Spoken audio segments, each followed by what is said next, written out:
Cuando nosotros nos encontramos con un periódico, nos encontramos con una serie de elementos que son importantes a la hora de analizar cada una de las noticias. Por ejemplo, ¿qué fuentes tiene la noticia?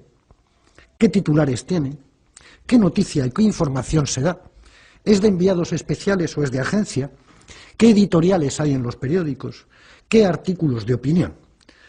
Por ejemplo, digamos respecto a las agencias que, sin irme muy lejos, entre los imperios mediáticos, Hersan, Murdoch, Berlusconi, Bertelsmann, más las agencias, AP y UPI en Estados Unidos, la Reuters en Inglaterra y France Press en Francia, controlan aproximadamente entre el 80 y el 85% de las noticias que se producen en el mundo y cómo se transmiten también. Es decir, la batalla de las ideas es algo que es fundamental para la clase dominante.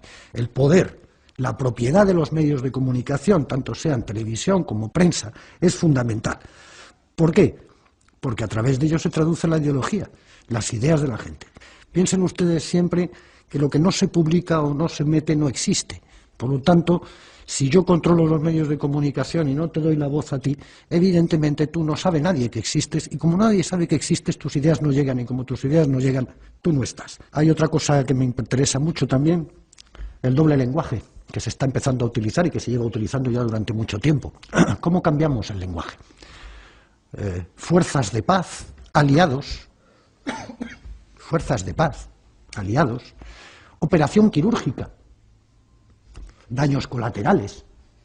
Todas estas frases, palabras bonitas, que nos alejan de la realidad, que nos hacen fácil el decir que, bueno, han matado unos soldados nuestros, no importa, son daños colaterales. Tú ten en cuenta que el periodista trabaja para la empresa, no para el público, trabaja para la empresa. Y la empresa le exige no solo rendimientos, sino una determinada forma ideológica. Y si no, te echo. No hay que tener en cuenta que los medios de comunicación trabajen por separado. Nuestro documento nacional de identidad, nuestro número de identificación fiscal, nuestra seguridad social, nuestras cuentas en los bancos, las tarjetas y los cruces de datos nos hacen prácticamente permeables y transparentes para el poder. Por otra parte, los controles que se establecen sobre los ciudadanos son cada vez mayores, los controles en aeropuertos, preguntas, datos de pasajeros, copias de ordenadores, escáneres que desnudan, visados electrónicos. Por otra parte, las bases de datos de ADN, por otros lados, los sistemas de videovigilancia, por otra parte, el espionaje en Internet, por otra parte, las escuchas ilegales, las escuchas en el trabajo, como por ejemplo en 1998, que en Alemania el Parlamento alemán aceptó una ley en la que se permitía a la policía, sin ningún tipo de cuestión judicial, poder poner micrófonos en las casas privadas, o bien los sistemas de represión posteriores, como es evidentemente la policía. En este sistema opresivo del ciudadano, en el que va desde la estructura social a la estructura económica y desde ahí a la vigilancia estricta de cada uno de nosotros, entra la cuestión del monopolio del discurso. Las técnicas modernas, las técnicas actuales, permiten maximizar de alguna manera el efecto retórico de las palabras y los gestos de los políticos, multiplican su efecto y su impacto. No es que el rey le haya dicho a Chávez una vez ¿por qué no te callas?, sino que eso lo hemos visto 300 veces repetido en televisión. Y eso es un machaqueo continuo sobre la neurona. Por lo tanto, yo estoy utilizando una maximización de lo que ha sucedido allí, ocultando evidentemente lo que estaba diciendo Chávez, que tenía toda la razón del mundo, pero daba igual, porque lo importante no es la razón, lo importante es que el otro le mandó a callar.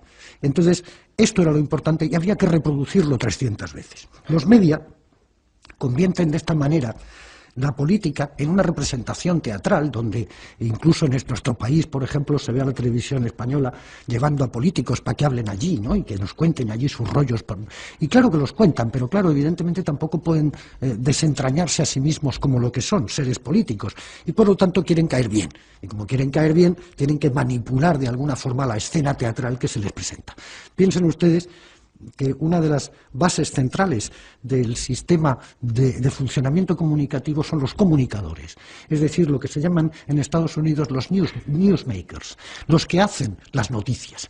Es Hermida con aquella voz y aquella onda, es los periodistas que te cuentan una cosa mientras cruzan las piernas elegantemente, es un tipo de funcionamiento en el cual tú estás más atento a la representación teatral que a lo que realmente se te está contando. Porque cuando uno echa una mirada a la prensa española, sobre todo a la prensa escrita, se da cuenta de que es inútil hacer un análisis sobre el ABC o la razón, porque es todo tan desmesuradamente fascista que sin duda alguna no permite un esquema. Pero en cambio hay otros periódicos, como El País, que se las tiran de liberales, de progresistas, y sin embargo la van cayendo en cada una. En una de ellas titulaba muy solemnemente Chávez utiliza gases lacrimógenos contra los manifestantes. Y tú dices, bueno, esto lo veo yo aquí en España cada 2 por 3 y no es ningún tipo de problema. Veo como zurran y aquí no pasa nada. O no podemos pedirle al País que haga unas grandes noticias de izquierda porque no lo es.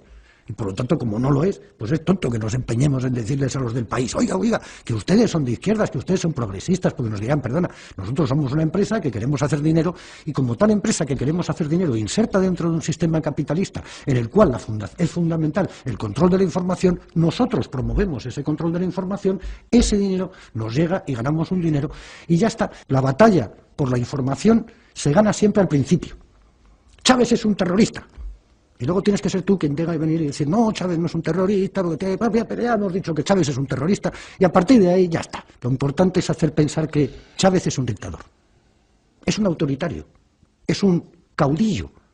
Le llaman cada 2 por 3 en el País caudillo, sabiendo perfectamente lo que la palabra caudillo significa en España. Hemos tenido 40 años, por lo tanto sabemos muy bien lo que es un caudillo. ¿Chávez es un caudillo? No, Chávez no es un caudillo. Chávez es un hombre que ha ganado 14 elecciones. 14. Entonces, este tipo de planteamientos se ganan así, se ganan soltándola a la primera, sin mayor problema. ¿Por qué? Porque yo no tengo capacidad de respuesta. Porque si tengo capacidad de respuesta, a lo mejor resulta que mando una carta al director y el director, por supuesto, no me lo publica. Como le ha pasado al embajador de Venezuela en España, que no para de mandar cartas a la DC, al País y a todos los demás, y no publicado. Uno de los problemas básicos de la izquierda es que tampoco hemos sabido nunca pelearnos con todo ese sector que, sin ser de derechas, es derechoso porque, claro, les tienen manipulados. ¿Y cómo desmontamos esa manipulación? ¿Cómo puede ser que 8 millones de trabajadores en nuestro país vayan y voten al PP, que es un tipo que propone que se corten los gastos sociales, que es un partido absolutamente fascista? La pelea ideológica y la pelea comunicativa es un aspecto más de la pelea que hay que llevar contra este sistema en el cual, repito, todo está basado en el control del ciudadano y el control del individuo. ¿Cómo es posible todavía que el movimiento de izquierdas en nuestro país no tenga una radio, que es lo más barato del mundo y que se podría hacer perfectamente? Porque el objetivo de todo esto es cómo conseguimos el poder. Entonces nosotros también tendremos que trabajar para ganar en un momento determinado el espacio del poder político que nos permitiera llevar a cabo unas determinadas cuestiones. La otra es convertirnos en patronos de algún tipo de radio, prensa, televisión, pero conseguir de alguna manera medios de comunicación que sean nuestros.